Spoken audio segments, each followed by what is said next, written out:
Hello there, and welcome to this week's Through the Lobby. I'm Stacey Karlsson, and I'm the Managing Director and founder of Goho. We're a PR marketing and events agency, for those of you who don't know, and each week we get together with our favourite hoteliers or destinations to give you a bit of a sneak peek behind the scenes, or just to find out some information you didn't already have, and to dream about where we're going to go when we can go out again. So whether that's going on holiday or going for a meal or just a drink in a bar, or of course organising your next corporate event. This week we're doing something a bit different. We're joined by TERRAEVENTS, who are a DMC in France. Well, actually lots of places, but this week we're going to focus on Paris, because we did think that's somewhere we'll hopefully be able to go sooner rather than later. But obviously, you know, we're kind of we don't know what's we can hope and we can look forward to it. So we're joined today by Heidi. I keep losing my internet, so sorry if I do pop out, but hello there. Do you want to introduce yourself?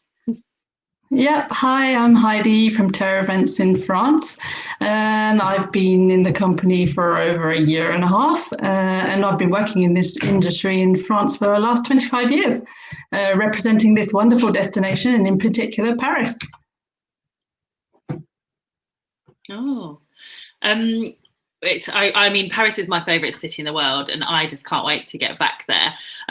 We're going to, as we do every week, we're giving away a prize for one of the viewers, and you've kindly donated. It's a bit different this week. Do you want to talk to us about the prize that one of the viewers will get?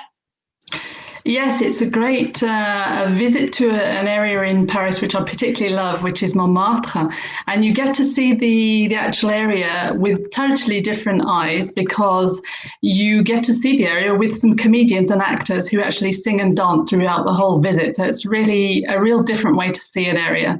And they're in costume, and they talk about lots of anecdotes and things that you wouldn't normally hear about. So it's a very nice thing to do. Ah, lovely. So they're very exciting. So when the lockdown lifts and we get to travel again and we go to amazing Paris, you'll be able to take part in that amazing experience. So as we usually try and do, we've got a short video to show to remind us all how beautiful Paris is.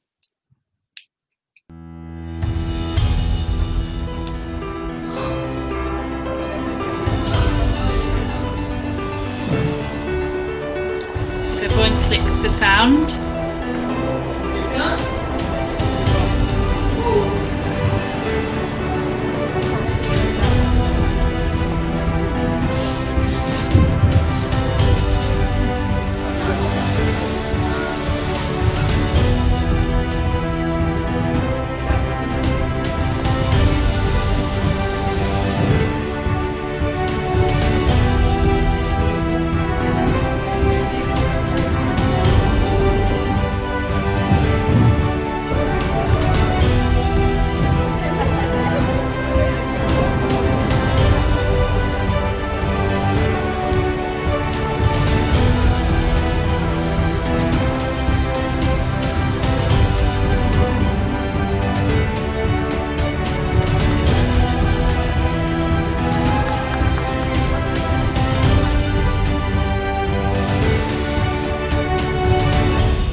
Well, I keep thinking it's my internet cutting out, but it's so amazing. I don't know about everybody else, I've got loads of goosebumps, and I literally can't wait to come back to Paris. We were just saying earlier, weren't we? I was there, and with the rest of the team, actually, we went in December, and it actually made me a bit sad, made me really miss it.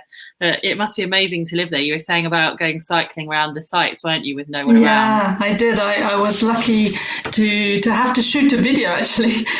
So I took my bike out and I cycled into town, and I just went round all the sites, and you can imagine nobody, not a single person, no cars, no buses, no nothing, in front of some of our fabulous monuments that we have. It made goosebumps come to my skin, and I've been living here for 20 years, so just goes to show. Where do you live? Do you live right in the centre of Paris? Or? No, I don't. I actually live on the outskirts now. I used to live in town, but obviously if you want to get a house in France, in Paris, you have to move out because it's like London, it's very expensive. So I moved out to a suburb which is on the Marne River, which is where all the Impressionist painters started out, where they used to come and they used to go and drink wine outside of the city boundaries. So it was like their party area. All right. So that's where I live. It's great. We were going to try and have a bit of a party. I was saying I should get some red wine and cheese, but I mean, it just doesn't compare here. I've just got some not very good cheese in the fridge. Yeah, and the weather's not great here, so it's a bit like in England at the moment. It's been a bit rainy, cloudy, because we had some excellent weather during confinement. So it was just brilliant. We had sunshine for 3 months solid. It was great. But now it's gone a bit. Yeah, it's meant to get better here this week, so let's all keep our fingers crossed for that. Yeah. But yeah, we're going to get onto the questions that we prepared. As always, everybody, I know you're already on the chats, which is great. If you want to ask any particular questions, please put them in the question box, and then answer the polls for us at the end if you could, because it will just help us make future events that bit better. And also remember to stay online to see who wins the prize. So without further ado, we've been talking about one hotel. So let's start off with quite a big one. When do you think is the best time to visit Paris? Obviously not right now, but in normal life. In normal lives. So the best time to come, it's really difficult to answer this question because Paris is an all year round destination. My favorite time, I guess, would be springtime. Because that's when all the flowers come out, and we have loads of cherry blossom trees in Paris. So it really makes the city really flowery, really beautiful. There's lots of big gardens where there are flowers everywhere. So it's a really good time to come. Otherwise, in the summertime, it's quite a good time as well, simply because there's less Parisians, because all the Parisians go on holiday during the summer. Best time, I would advise, between 14th of July or come just before 14th of July, which is our national holiday, Bastille Day, and stay. And if you want to, you can stay as long as up to the 15th of August. And that's really when the Parisians are not around. So it's very quiet. And the only thing is that some things can be closed in the city because obviously everyone goes on holiday to the south of France, of course. Otherwise, in autumn, I like the colours in autumn. So I'm actually quite an autumn person. As you can see, there's a photo here of Montmartre, which has got loads of trees up the streets, and the colours are really beautiful at that time of the year as well. So there isn't really the best time. Any time is great. Avoid school holidays in France, which is when all the French are around, apart from the summer holidays when they go away. Yeah, and just that middle picture there, actually, that's off Paris Plage, isn't it? I was going to mention that, yeah. Make the river. It is. And I love it. I always go for that. It's really great because they close down the road, so you can cycle, you can skate, you can run, and there's like a beach. They put a sandy beach in, so it's really nice. And there's loads of activities, and in the evening there's stuff going on as well. So a good time to come, yeah. Yeah. And where would you pick as a base? Like, where's the best base to have in Paris? I picked several. It's a really hard one to answer as well because there's some really, really nice areas. The first one would be Montmartre. Just simply, I know it's touristy, but you can get off the beaten track in Montmartre, and you've got the lovely cobbled streets, and it's all on the hill. So it's a really nice atmosphere. It's arty, it's picturesque. It's, you know, there's some small bars, restaurants, and nice hotels. So it's a nice place. The Marais as well, as very well known. That's where Paris started. It's the center of Paris. It's our gay and Jewish area mainly, and you've got loads of bars and restaurants and great shopping. That's where I love to shop, in the Marais, because you can just get things in the Marais you can't get anywhere else. And really good vintage shops there. There are, yeah, great antique shops, vintage shops, all that type of thing. Ile Saint-Louis is a lesser known area. But it's one of the islands. It's not the island where Notre Dame is, but the other one. And it's surrounded by water, and it's just really picturesque, and you have great views from there. And if you want to rent a flat, that's a good place to rent a flat, believe me. And there are a couple of really hidden hotels on that island, so it's quite a nice area. And the last one is really not well known at all, mainly known by the Parisians, but it's called the Butte aux Cailles. It's in the south of Paris, and it's a really great, trendy urban art spot. So there's loads and loads of urban art. And the streets are a bit like in Montmartre. It's a lot like on a hill as well, so it's a bit the same type of thing, but it's in the south of Paris. But it's a great area, and it's a really up-and-coming sort of like Greenwich type area. Okay, cool. Lovely. And you mentioned a couple of hidden hotels on the Ile Saint-Louis. Talking about hotels, have you got any favourites that you think are the best ones to stay at? Lots. The problem is we don't have 2 hours, but no, you can just give me a call afterwards. But the first one I wanted to highlight is the Cinq Coudées, which is a really nice 5-star luxury hotel, but quite hidden in a 30s decorative style, but it's got a wonderful terrace outside where you can eat, and it's really quiet. It's in the 7th arrondissement, so it's not far from the Eiffel Tower and Invalides, and it's got 67 bedrooms, which is quite big for a boutique hotel, a 5-star boutique hotel, and it just has, I don't know, it just has a certain atmosphere that I really like. So this hotel is one. Another one would be the Terrasse Hotel, which is in Montmartre, quite easily accessible. That's a 4-star hotel. But the rooftop there is to die for. Really, go have a drink, have a meal. It's a great place to go just to go out. I mean, we do it as Parisians. We go there for drinks, and you have a view from, like you're on the top of Montmartre. So it's really nice. You can see the whole of Paris. The restaurant too has great views. I don't think you can see it in the photo, but there's the Eiffel Tower in the distance, and the hotel is beautiful. It's trendy. It's in a great location. Yeah, so great one as well. This is a new hotel, the Brach Hotel, which I really, really like as well, because it's like going home feeling, They've put loads of decorative objects like photos and antique stuff in the bedrooms, and it's a nice hotel. It's where is it located? It's in the 16th, so it's not far from Trocadero. And it's a trendy lifestyle hotel, that's how I'd call it, but they also have a fantastic terrace, because it's quite hard to find terraces up high in Paris, but when you do find one, you keep it on your address book, because it's just great. And it's got a pool. Oh, they have a pool inside, which is quite rare as well in Paris, to be honest. And they have some suites there with jacuzzis with a view over the Eiffel Tower, so it's just a total luxury. And the last one is a really, really nice, like trendy house type hotel with a pool as well. It's located near to Bastille, so it's a good area as well to be in.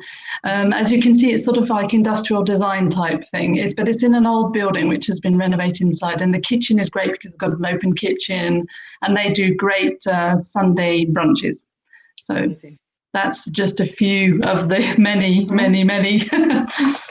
And where, as I told you about some of our other episodes, we talk to hoteliers, and one of the questions which everyone always loves is who people's favourite guest has been. So have you got any favourite people either that you've hosted, or where's the best hotel to celeb spot? Personally hosted, no, not that I remember, but spots which actually tend to really attract the celebrities. I mean, depending on what they're coming for. But during Fashion Week, for example, all the fashion weeks, in fact, the Four Seasons Hotel, if you want to go celeb spotting, that's just the place because it's just full of them. And the Bristol Hotel is a good one as well. That's for more like film stars. I have actually a friend who worked at the front office there, and he had the Spice Girls who trashed one of the bedrooms at the hotel, which is really, really bad. Oh. But when they were younger, hopefully, not now. When they were younger, not now. No. But there's quite a few spots. I mean, if you walk around Paris sometimes and you go in front of the big hotels, you often see people, that are well known, or so it's one of those places. Yeah, but obviously that doesn't mean everyone, you should, next time you're in Paris, just linger around outside hotels, or if you do, don't say we told you to do it. You wouldn't believe it, but people do. I mean, really, seriously. I was doing an event at the Four Seasons, and there were so many people queuing outside. I can't remember who was there. I don't know if it was Britney Spears or somebody like this, but it was just crazy, the amount of people queuing up. It's crazy. They could take tickets for celeb watching. Yeah, I know. But well, I don't know. That all freaks me out a little bit. I think it's a bit weird. But what was I going to say? What talking back, I suppose, to hotel. Well, no, it's not just hotels. But why do you think Paris is great for an event? Whether it's a private event, like a wedding or a dinner or a celebration, or a corporate event.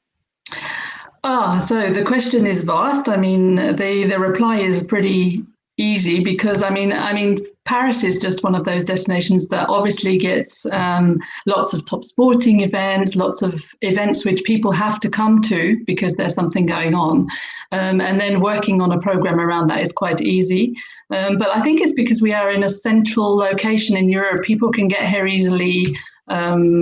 It's easy access, and I think that all of our events help to bring in a lot of big corporate events as well. Like we're having the Olympics in 2024, we've got the Rugby World Cup in 2023, we've got Roland Garros every year, and I mean these things help a lot the industry, and as well as it being a really great city. For many, many, many reasons. And especially probably because we also have great meeting venues like this one with a view over the Eiffel Tower. I mean, you can't buy that everywhere. I mean, you can buy obviously great meeting venues all over the world, but this is really iconic. And there's other ones like this. The New Work as well also has a great open top roof. So I think we have great venues in a vast majority of venues, which is something that, I mean, I've done outgoing events previously and in another life, and I always thought that Paris was really great because it's really easy to find venues of all different types, sizes, and you can find something for every taste, which in some cities you can't. So I think we're really lucky here. I mean, this is another rooftop venue, the Maison d'Alsace on the Champs-Élysées. So you've got some great venues, industrial design venues. You've got white spaces. I mean, there's, Trocadero with the Palais de Tokyo where they do all the fashion shows. It's this type of thing really helps. We've got private apartments we can use and rooftops, and there's this great one in the corner here, which is like an old what do we call bordella in France, which is where they had prostitutes who used to welcome their clients, and has now been transformed into a venue. So we've got the atypical as well, and I think it's just and night spots like you can see where you have view over the river. You're really lucky when you're on the river in Paris. You can see all the monuments. It's not a river which is low down. It's quite, you can see everything.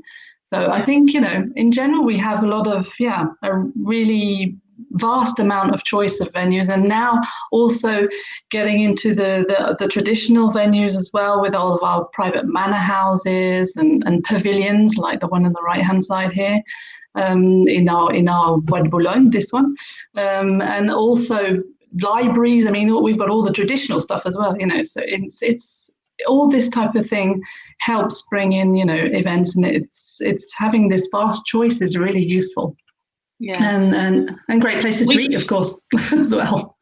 Yeah, I was just going to say actually about events in Paris. One of the things we've found, any of you who are looking at incentive trips or just like company or just celebrations for yourself, we've organised some because of the ease of getting to Paris and it not taking long, especially from London. You can actually transport your guests all the way and make the travel enjoyable as well. So you can have like picnics on the Eurostar, or like you can have champagne tasting or even a gin tasting workshop or cheese or whatever, and you have that on your journey across, and then you can have a stay when you're, and so the whole event from even the traveling can become part of the experience, which is wonderful, and it's quite difficult to do anywhere else. That is, like with the Orient Express as well. We had a group who were coming in on the Orient Express from Calais, and so they did their event on the train coming in. And when you get to the platform, you can actually do something in the train station. It's really crazy, but it's a nice idea, and it's different. It's really different. Yeah. So I think that's it. And we've also got all of our when people think of Paris or of a city, they probably don't think of all the garden spaces we have, but we have some fantastic garden spaces and restaurants with gardens, and so you can really you have all these different things. This is an eco-sustainable venue as well for the Good Planet Foundation, which is really fantastic. They do lots of TV shows here, by the way, and it's just there's so much stuff. It's vast. I think I agree. Yeah. There's too much, in fact. Keeping on top of it all is absolutely a big job. Yeah, but what an amazing job you get to have, keeping on top of all that. It's like my dream job, I think. But look, we've handily ended on that slide. We were going to ask you, what kind of events could you do in Paris then that are different, so that you can't find on TripAdvisor, for example? I think the activity that I've proposed as the prize is a really different activity with the comedians. You can just see one girl running off the screen in the image of Montmartre. She's one of the comedians who works for this company that do this tour, which is really great. And even in Montmartre, doing the Wine Growers Rally is really good as well, because you get to see the only vineyard in Paris, which is on the Butte Montmartre. And also, I think I put visiting designers as well. That's a big thing in Paris. We have lots of designer workshops that you can visit. And this is a new thing with the sidecars as well in Paris, which is a really fun thing to do, a bit of a different way of transporting people around the town. And cooking and everything to do with cooking, wine and the rest of it. There's plenty of that, obviously.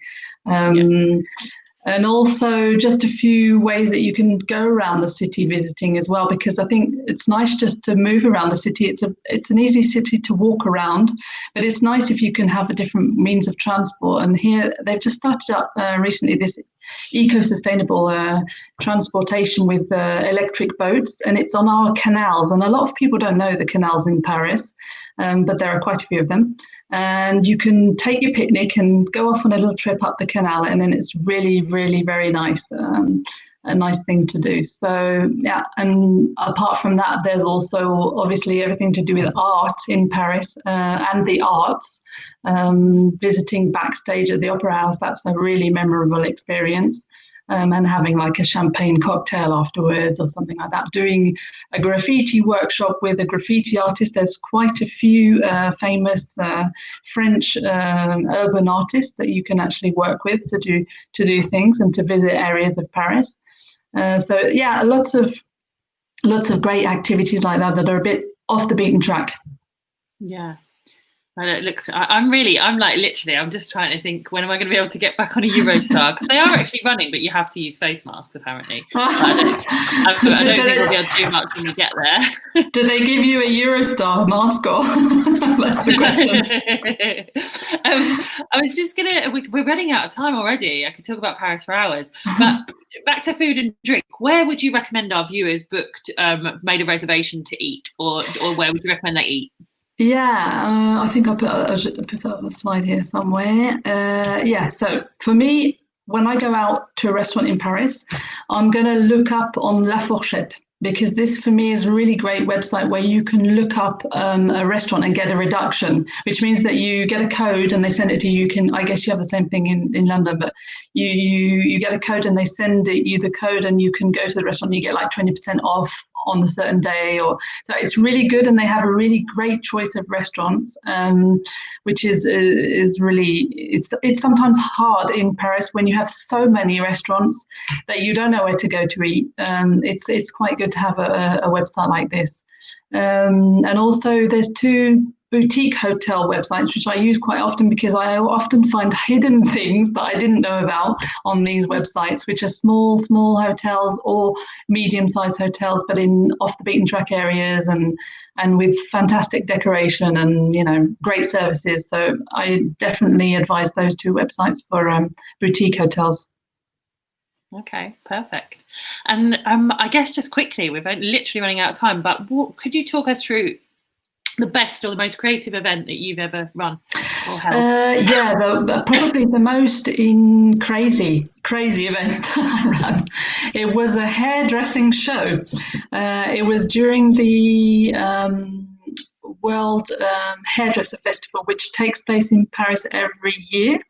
And we had Wella, who came with teams from all over the world, and they had a competition with a catwalk show, and they also had a big gala event, and it was like over 1,000 people.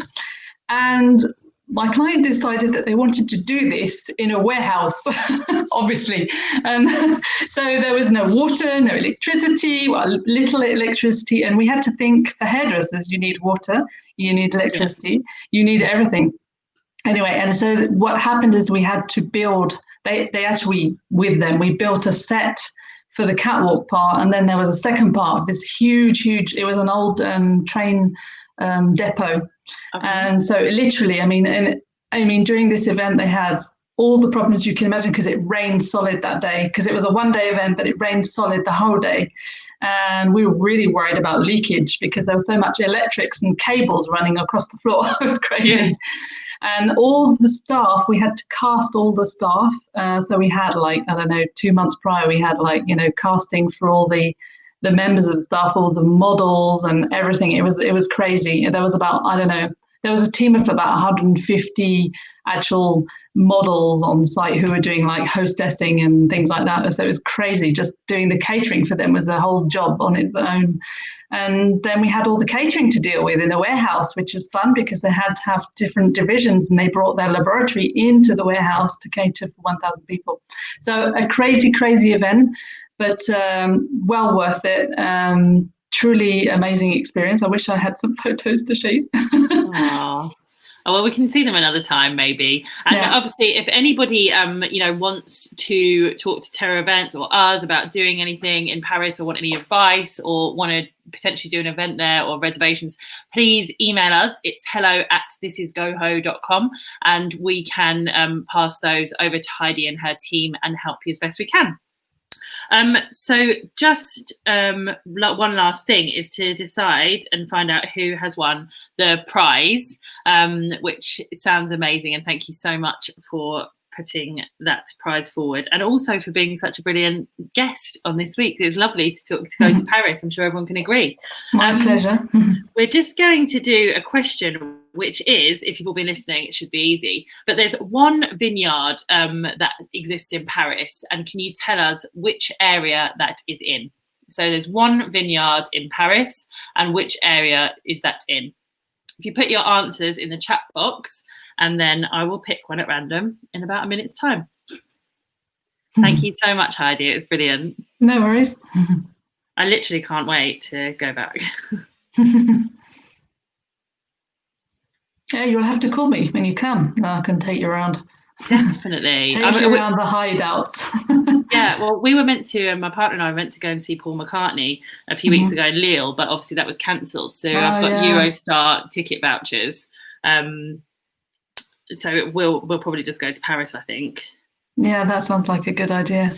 I have to come because I went to the I can't remember the name of the show. I went to a show in Paris, and everybody came down with gastroenteritis in the middle, the actors. So they cut the show and they said, you have to go to London and see it now. So I was like, okay. So I need to do the same on the other way. Oh, right. I'm going to give it to Charlotte Johns because she answered first. There we go. Well, congratulations, Charlotte. you've won the prize. We'll put you in touch with Heidi so that you can take advantage of that when you go. If you want to take me with you, then I'd be really happy to do so. And thank you so much, Heidi, for taking the time to come and speak with us all. We'll see everybody next week, and please email us if you've got any inquiries or just want to give us any feedback. Thanks, everybody. Have a great weekend. Bye. Thanks. Have a great weekend. Bon apéritif.